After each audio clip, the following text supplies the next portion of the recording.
Okay, today I'm going to talk about pattern running. Pattern running is pretty much compressed of a bunch of movements that you put together for sports like football, basketball, and you can do it with other sports. We just haven't gotten into that area yet. I've worked with football, women's basketball, men's basketball by doing the pattern run. The purpose of it is to come and mimic the general movements that are used for the sport at game speed. So what we're looking for is 100% intensity out of each movement. And today I'm going to talk about the wide receiver movements that I would go through with the wide receivers.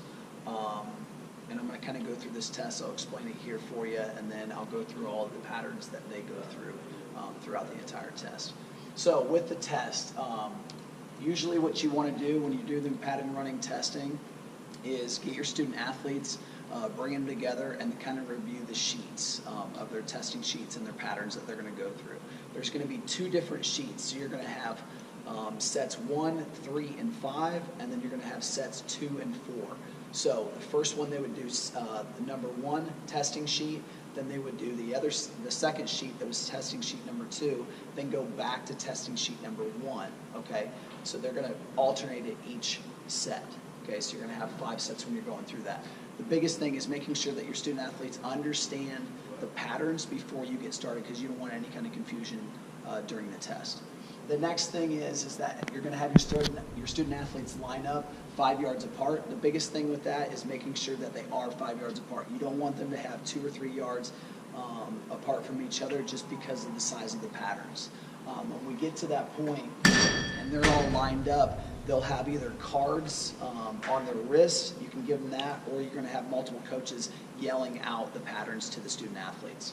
From there, the test goes from the left to right. Okay, and again, like I said at the beginning, it's 100% intensity. And at any point, if it's not 100%, you're going to repeat that pattern again.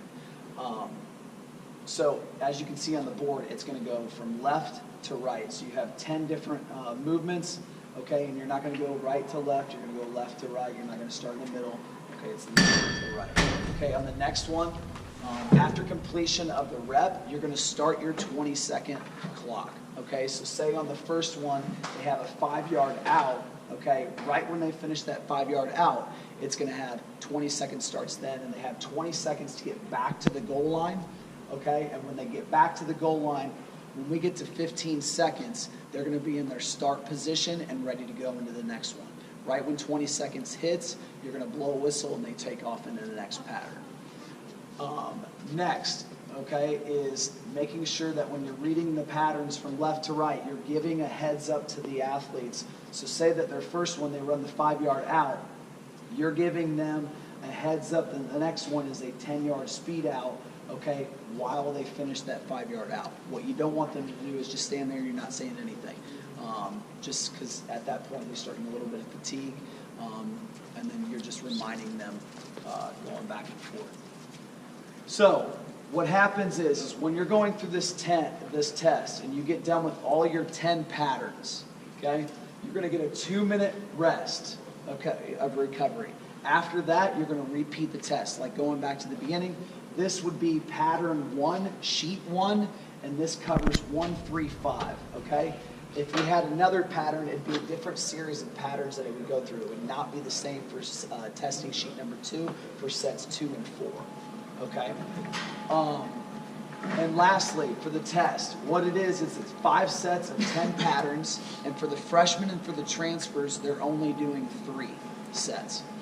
So at any point, if you can't keep up when I get on the 20-second clock and you come back to the goal line and I yell 20 or I blow the whistle and you're getting ready to start and that person doesn't take off, it's a failed test.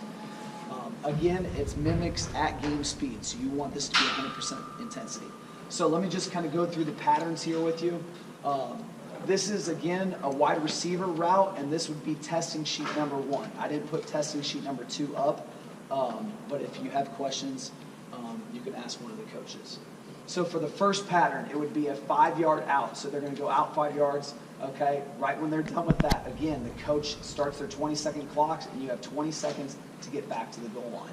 Okay, during that time, you're going to tell the athlete that the next one is a 10-yard speed out. So if they're on the line, ready to go at 15 seconds, blow the whistle at 20, They run out the speed out, okay, then the 20-second clock starts at, once they get to the 10, okay, and then they have to get back to the goal line in 20 seconds.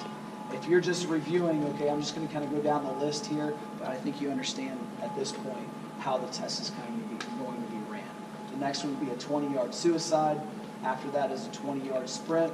After that is a 12-yard dig. After that is a sprint 14, plant with the right foot, and then pivot at a 45-degree angle. The next one, the 40-yard sprint. This one is really important that I want to explain to you guys. So in that 40-yard sprint, at that point, you've already done 6 patterns, okay? So when you get to that 40-yard sprint, they get a little fatigued because they're at 100% effort. When you get to that 40-yard sprint, remind them what their next pattern is before they start that 40-yard sprint. That's very important because by the time they get back, it's going to be 15 seconds and they're ready to go and they have 5 seconds rest before they go into the next pattern, okay? The next one after the 40-yard sprint is a 10-yard speed out. You plan on your right and then you're looking to catch a ball and then sprint up field 20 yards. The next one is a shot right, break left, 2-yard break back with the right, and then go 5 yards out. Okay, and then the last one that they would finish up with was a dive release right. Once they're done with that, again, you get a 2-minute recovery, and then we would go into another set of patterns. Okay, after that set of patterns, they get a 2-minute recovery of the 10 patterns, and then they would go back to the original one that they did.